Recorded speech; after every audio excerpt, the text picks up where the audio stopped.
दर्शकवृन्द नमस्कार। राष्ट्रिय पुनर्निर्माण प्राधिकरणको समयावधि र जिम्मेवारी सकिएको छ। प्राधिकरणले गत बुधबारदेखि आफ्नो जिम्मेवारी हस्तान्तरण समेत गरिसकेको छ। यो सँगै अब निजी आवास पुनर्निर्माणको काम शहरी विकास तथा भवन निर्माण विभागमा हस्तान्तरण भएको छ। अहिलेसम्मको निजी आवास पुनर्निर्माणको प्रगति हेर्ने हो भने 94% को काम सम्पन्न भइसकेको राष्ट्रिय पुनर्निर्माण प्राधिकरणले जनाएको छ। बाँकी मध्ये पनि जोखिमयुक्त परिवारको घर पुनर्निर्माणको काम पनि द्रुत गतिमा अघि बढिरहेको छ। निजी आवास पुनर्निर्माणको काम त सकिँदैछ, तर यसअघि निर्माण सम्पन्न भएका घरहरूमा ठाउँ अभावको कारण देखाउँदै घरधनीहरूले कतै कोठा, कतै चोटा त कतै बरन्डा र बुइगल थप्न थालेका छन्। सरकारबाट लिने किस्ता बुझिसकेका लाभग्राहीहरूले आफू अनुकूल चोटा, कोठा र तला थप्दा भूकम्पीय जोखिम फेरि बढ्दै गएको देखिन्छ। हामीले पुनर्निर्माणका दौरान सिकेका सिकाइहरूलाई अबका निर्माण प्रक्रियाहरूमा कार्यान्वयन नगरी बिर्सदै जाने हो भने यसले निम्त्याउने जोखिम वात्तै बढ्ने देखिन्छ।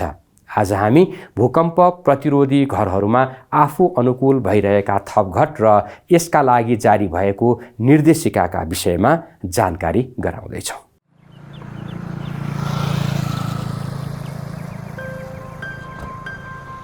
अब 2 कोठा बनाएको, अब पुगेन 2टै कोठामा।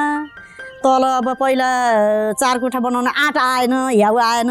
अनि अब भूकम्प आउँछ अरे भनेपछि 2 कोठा बनाऊ। अब थोत्रो पनि त्यतिको छ, त्यहाँ खानी बस्नी गरौँ, कुत्रुक आएर सुतौँ, राति निदाउन त ढुक्कस पाइन्छ भनेर गऱ्यौँ। अब मान्छे आउन पाउन नि आउने, गाउँघर यो त्यही कुरा नि। अब जे पनि पानी पर्छ, बर्खा आउँछ, गाड चल्छ, जे नि भित्रै राख्नुपर्छ, ओत लाउनुपर्छ। कुखुरा बाख्रा नि पाल्नै मन लाग्छ, तिनीहरूलाई नि चाहियो। आफू पनि बस्नु पर्यो। मान्छे आउनुहुन्छ, 2 कोठा छ, नाउ नाउ म कहाँ भन्न नि मिलेन। आएका मान्छेलाई सुताउन नि पर्यो, म यहाँ सुत्छु तिमी उता सुत भन्न नि मिलेन। मापदण्ड विपरीत नै हो। अब इन्जिनियर साहबहरूले मान्नु भएको थिएन। अब मलाई पुगेन, किन भन्दाखेरि अब एउटामा भान्सा गर्नु पर्यो, एउटामा राखन धरन पनि गर्नु पर्यो, एउटामा सुत्नु नि पर्यो। त्यसै नपुग्ने भएर मैले माथि बल्ल तल्ल माथि 2टा थपेँ। अब जोखिम बढ्छ भन्ने नि थाहा छ। अब पुरानो घर त झन् त्यो ल्याङफ्याङ भइसक्यो, खुरुर काम छ। यहाँ लोडाले ड्याङ ड्याङ ड्याङ पार्दा बाहिर निस्किनु पर्छ, त्यसको के भरोसा गर। अनि त्यो त कति बेला अनिश्चितकाल छ। कति बेला गुर्लुङमा गइदियो भने त यही 2 कोठामा कसरी चाहिँ गर्नु। अनि आफू एउपट्टि खाने एउपट्टि बस्ने, अनि आएका मान्छेलाई नआऊ छैन भन्ने कि त्यहाँ लगेर यसो पाल हालेर राख्ने कि के गर्ने भन्ने भयो। अनि गर्यो हजुर, अब यही गर्यो।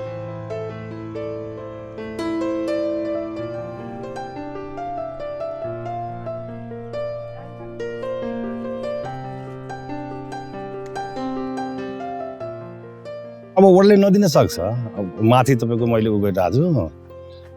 अब मैले माथि त तल छापेँ नि।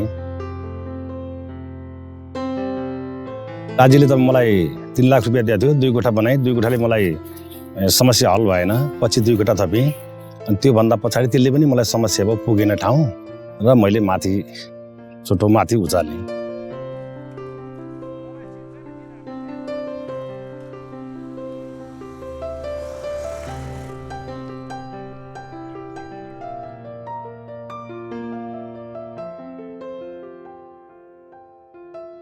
हामी खेती किसान मान्छेलाई 2 कोठा घरले कहाँ सुत्ने, कहाँ बस्ने, कहाँ राखन धरन गर्ने, अन्नपात राख्नलाई ठाउँ छैन, पुगेन, यताउति ठाउँ छैन।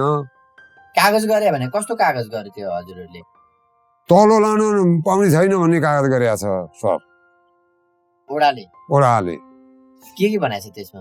त्यसमा चाहिँ हजुरको तलो छाप्नु नपाउने, यदि तलो छाप्यो भने सरकार जवाफदेही हुने छैन भन्ने यस्तै बोली छ सर।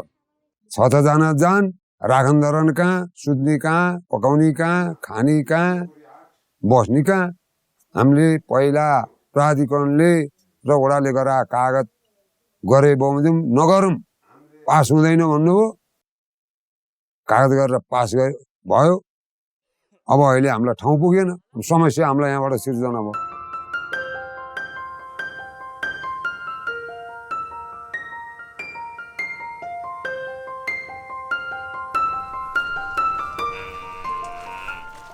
अन्नपात पनि राख्नु पर्यो, परिवार बस्नु पनि पर्यो। त्यसको समस्याले गर्दाखेरि घर थप्नु पर्ने भयो। अब थप्नलाई चाहिँ नि अब राज्यले माछी लान नमिल्ने भनेको छ। अनि त्यो भएर त्यसै अप्ठ्यारो मानेर हामी गुजारा चलाइराखेको छ। अब किचन ऊ त्यस्तो चाहिँ नि टिनले बारेर बाहिर नै गरिराखेको छ। अहिलेसम्म पनि हामीले भित्र गर्न सकिएको छैनौँ। अब ठाउँ पुग्दैन। अब माथि उठाउनु पाएदेखि चाहिँ एउटा कोठामा चाहिँ नि भित्र किचन गर्न पाइन्थ्यो भन्ने आश हो सर। अब धानको चाहिँ नि सबै चाहिँ नि बाहिर बिजोग छ देखिहाल्नु हो। भान्सा हजुर, भान्सा त्यस्तै समस्या छ। भान्सा उता बाहिर बनाउनु भयो? हजुर, बाहिर बनाएको छ सर। बाहिर टिनले बारेर बनाएको छ। त्यो पनि अब हाउरीले कतिखेर फ्याँकिदिने हो ठेगान जाँदैन। अब के योजना चाहिँ के हो त तपाईँको? अब मेरो माथि 2 कोठा उठाउने चाहिँ नि योजना छ। राज्यले स्वीकृति पायो भनेदेखि हामीले उहाँहरूलाई सल्लाह सुझाव दिँदाखेरिमा तपाईँहरू आफू खुसी नगर्नु होला, त्यसको क्यापेसिटी कति छ, त्यसको क्षमताले भ्याउँछै भ्याउँदैन तपाईँ माथि तल छाप्दाखेरिमा नछाप्नु होला भन्ने हामीले त्यो पनि भनेका छौँ। र अत्यन्त हामीलाई आवश्यकता पर्यो भन्ने कसैमा त्यो आउँछ गुनासाहरू। त्यो गुनासो आएकोमा चाहिँ हामीले अब राज्यले एउटा केही न केही एउटा निकाल्ला नि त, समस्या समाधान गर्ने तर्फ लाग्नु पनि पर्छ। अब यतिले पहाडी भेगमा त यो 2टा कोठाको त एउटा समस्या नै छ। 12-13 फिटका एउटा कोठा, 2टा कोठाले समस्या त समस्या नै छ। त्यो समस्याले गर्दा अर्का पुराना घर राखिदिने र त्यो पुराना घरमा खाना पकाउने अथवा अरू सामान राख्ने, र त्यो भयो भने झन् जोखिम पो हुन्छ कि। तत्काल सम्बोधन हुन सकेन भने यसले एकदम जटिल रूप लिन्छ। किनभने यो सहरी भेग गाउँमा त त्यो त्यति नथए पनि सहरी भेगमा चाहिँ यो थप्ने क्रम बढ्छ नपुगिसकेपछि। अनि अर्को कुरा फेरि यहाँ चाहिँ अहिले व्यावसायिक केन्द्र पनि भयो मध्यपाट लोकमार्गको कारणले गर्दा होइन। त्यस कारणले गर्दाखेरि यो फेरि हामीले जुन भूकम्प प्रतिरोधी भनेर चाहिँ फेरि 9 रेक्टर 10 रेक्टर स्केलको भूकम्प पनि यसलाई चाहिँ मापदण्डभित्र चाहिँ बनायो भने जनधनको क्षति हुँदैन भन्ने जुन हाम्रो सरकारी नीति अनुसार छ नि, त्यसले चाहिँ झन् यसरी तल थप्दै जाने क्रम भयो भने यसले चाहिँ के गर्न सक्छ भने अझ बढी थप जनधनको क्षति हुने सम्भावना छ। त्यसैले नेपाल सरकारले बेलैमा यसको बारेमा पुनर्विचार गरोस्।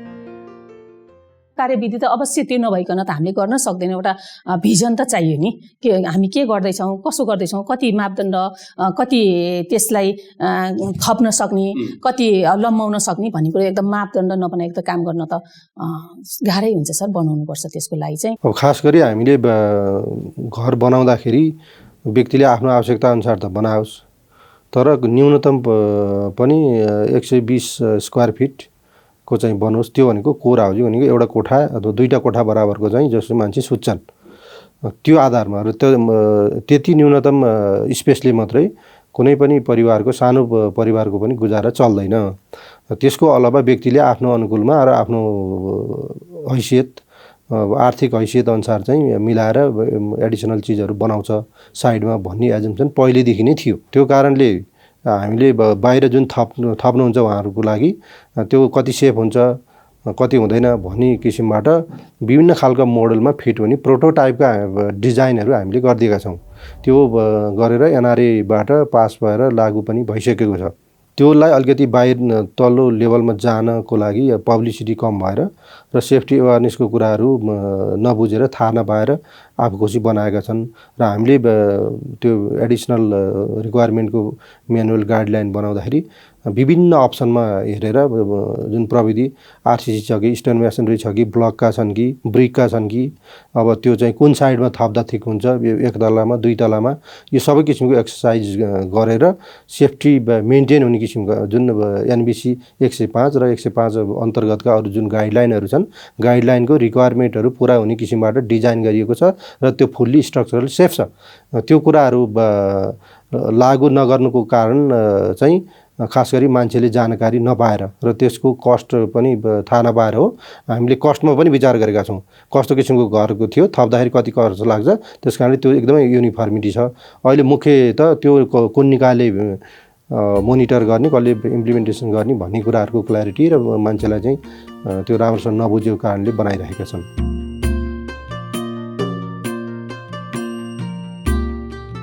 ब्यान्डहरू राख्नुपर्छ, डन्डी राख्नुपर्छ, सिमेन्ट युज गर्नुपर्छ होइन भन्ने कुरा चाहिँ बुझ्नुभयो मान्छेहरूले जेनरली। तर त्यो कुन तरिकाले गर्नुपर्छ र कसरी गर्नुपर्छ भन्ने कुरा चाहिँ त्यसलाई चाहिँ ओभरलुक भएको जस्तो देखियो हामीले हेर्दाखेरि।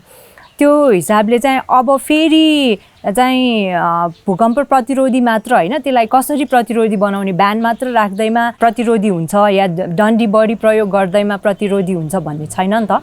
कसरी प्रयोग गर्नुपर्छ, त्यसलाई कुन तरिकाले प्राविधिक सल्लाह कुन ठाउँमा लिनुपर्छ भन्ने त्यो कुराहरू सबैलाई समेट्नको लागि चाहिँ अहिले हामीले build back better and safer BBBS campaign भनेर चाहिँ यो ट्रायङ्गल र आर्सो भन्ने संस्थासँग मिलेर अनि हाम्रो क्राचेर भन्ने र फ्रेन्च संस्था छ, उहाँहरूले चाहिँ हामीलाई प्राविधिक सहयोगको हिसाबले चाहिँ हामीले 2019 मा यो क्याम्पेन चाहिँ सुरु गरेका थियौँ। त्यो चाहिँ सिन्धुपाल्चोकमा बेस्ड स्थानीय सरकारसँगै मिलेर गरिरहेका हौँ। यो जुन हामीले वर्कसप पनि एउटा गोष्ठी पनि गरेका थियौँ होइन, त्यो गोष्ठीमा चाहिँ गाउँपालिकाका इन्जिनियर्सहरू पनि त्यसमा हुनुहुन्थ्यो, त्यहाँका सोसियल लिडर्सहरू, वडाका सदस्यहरू हुन्छ नि, सबैजना भनेपछि स्थानीय सरकार पनि सँगै नै बसेर यसलाई चाहिँ अगाडि लग्या हौँ। एउटा ठाउँमा मात्र सीमित समस्या होइन, सबै ठाउँमा अब देशव्यापी रूपमा लग्नको लागि त अभियसली सेन्ट्रल डिस्ट्रिक्ट लेभलको सबैको सहयोग चाहिँ चाहिन्छ।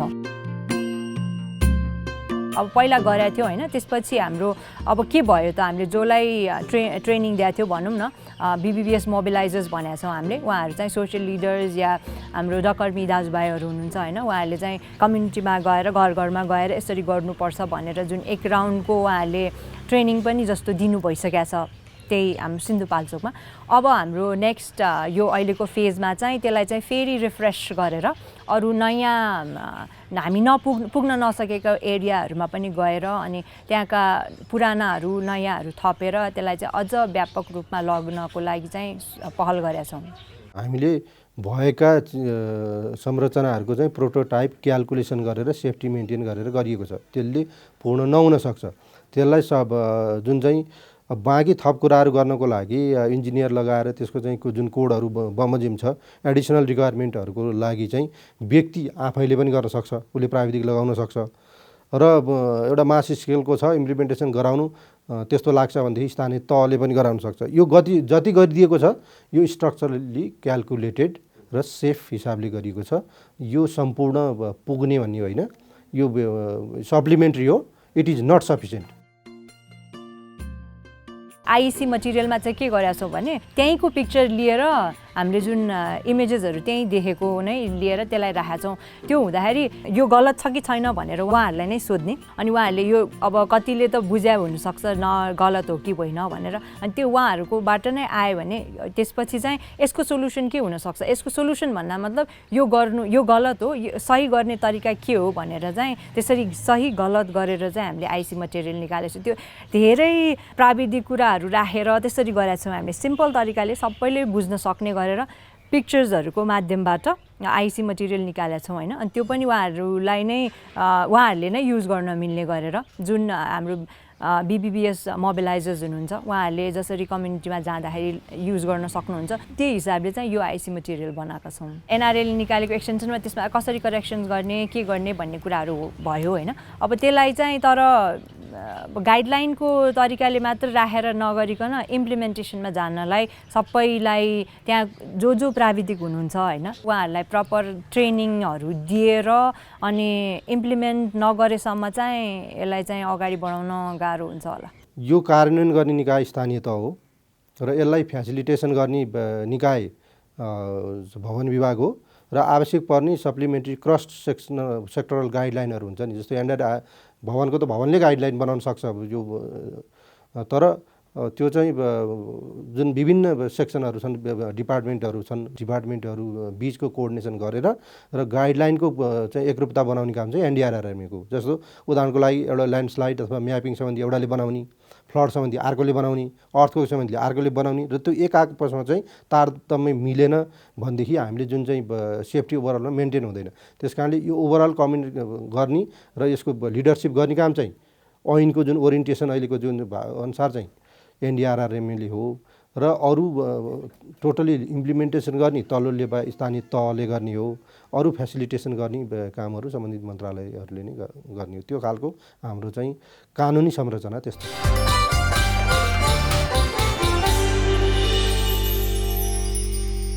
नमस्कार, मेरो नाम आशिष तिवारी। म एनसेट नेपालमा स्ट्रक्चर इन्जिनियरको रूपमा काम गर्छु।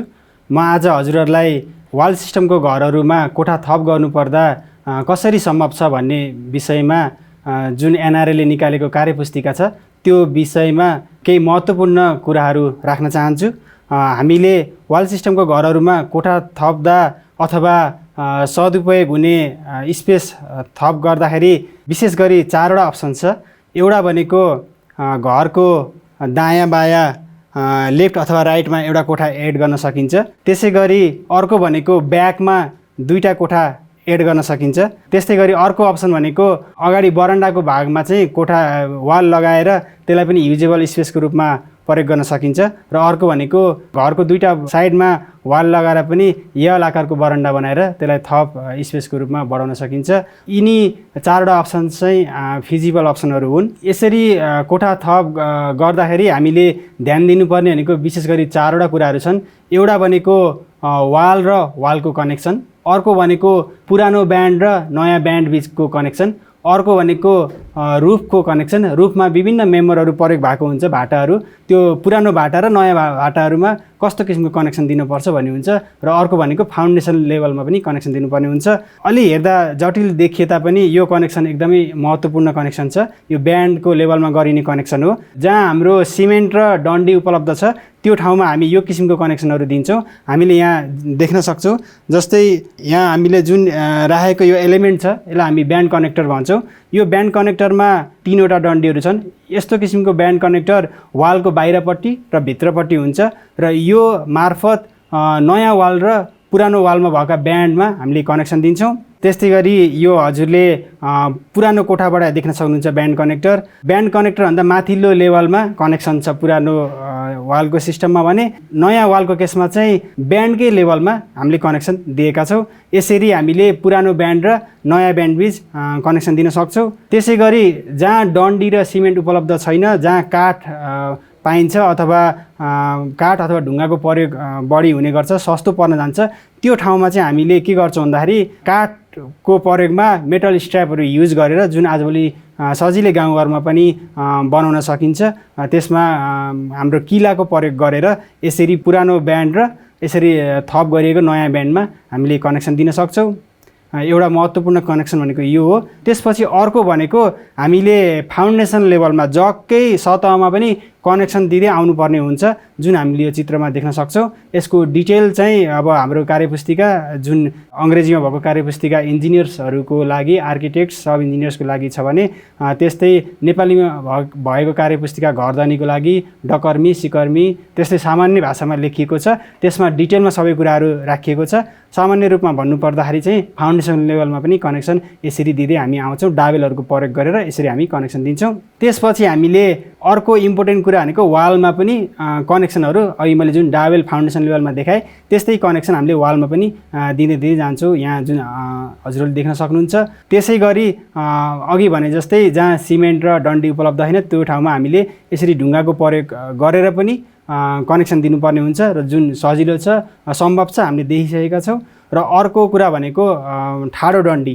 ठाडो डन्डी पनि अब पुरानो वालमा ठाडो डन्डी त छ, तर त्यो पुरानो वालमा भएको ठाडो डन्डीले यताको केसमा कम्प्लिटली काम गर्दिन सक्दैन। तसर्थ एक्स्ट्रा सेफ्टीको लागि हामीले फेरि पनि ठाडो डन्डी राख्नुपर्ने हुन्छ। ठाडो डन्डी यसरी डन्डी पाउने ठाउँमा डन्डी प्रयोग गरिएको छ, जहाँ डन्डी पाइँदैन त्यो ठाउँमा हामीले काठको प्रयोग गरेर यसरी हामीले काठको ठाडो भाटा राखेका छौँ। र यो ठाडो डन्डी अथवा ठाडो भाटालाई पनि ब्यान्डसँग कनेक्सन गरिएको छ ठाउँ ठाउँमा, जुन अघि पनि हामीले यहाँ देखिसकेका छौँ। अर्को महत्त्वपूर्ण कुरा मैले भने रुफको लेभलमा नि कनेक्सन दिनुपर्ने हुन्छ। पुरानो भाटा र नयाँ भाटा बिचमा यसरी किलाहरूको प्रयोग गरेर हामीले कनेक्सनहरू दिन्छौँ। यति 4वटा मैले 4वटा कुरा गरेँ। यति 4वटा कनेक्सनहरू हामीले राम्रोसँग दिन सकेको खण्डमा एनआरएले सहयोग गरेर बनेका घरहरू थिए, जुन सुरक्षित घरहरू थिए, ती घरहरूमा थप संरचना थप्दा पनि सुरक्षितै रहन्छ। यी कुराहरू पुरा हुन सकेनन् भने घरहरू भूकम्पीय हिसाबले सुरक्षित नहुन पनि सक्छन्। त्यही भएर हामीले यो कुरामा ध्यान दिन जरुरी छ। अर्को भनेको तला थप्ने काम। तला थप्ने काम चाहिँ त्यति सहज चाहिँ छैन, किनभने घरधनीले पहिले एक तल्ला घरमा 9 इन्चको गारो लगाउनु भएको छ भने 9 इन्चको गारो भएको वालमा अर्को त्यही सामान प्रयोग गरेर, त्यही इँटा अथवा ढुङ्गा प्रयोग गरेर फेरि 2 तला बनाउन सकिँदैन। त्यसको लागि सजिलो र राम्रो उपाय भनेको हलुका सामग्री प्रयोग गरेर तला थप्ने हो।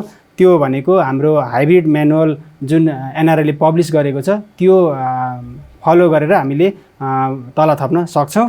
यति 4वटा कुरा जुन मैले यहाँ जोड गरेँ, हामीले वाल सिस्टमको घरमा कोठा थप गर्नु परेको खण्डमा यति 4वटा कुरा हामीले अपनाएर कोठा थप गऱ्यो भने हाम्रो बनेका संरचनाहरू सुरक्षित रहन्छन्। अन्यथा यदि हामीले एनआरएले सहयोगमा बनेका जुन हाम्रा संरचनाहरू छन् त्यसमा यी विधिहरू पुरा गरेनौँ, केही त्रुटि राख्यो भने यत्रो मेहनत, यत्रो लगानी, सबैको परिश्रम खेर जान सक्छ। तसर्थ यी कुराहरूमा ध्यान दिएर घरधनीहरूले कोठा थप्दा ध्यान दिनुहुनेछ भन्ने आश गर्दै म बिदा हुन्छु। धन्यवाद।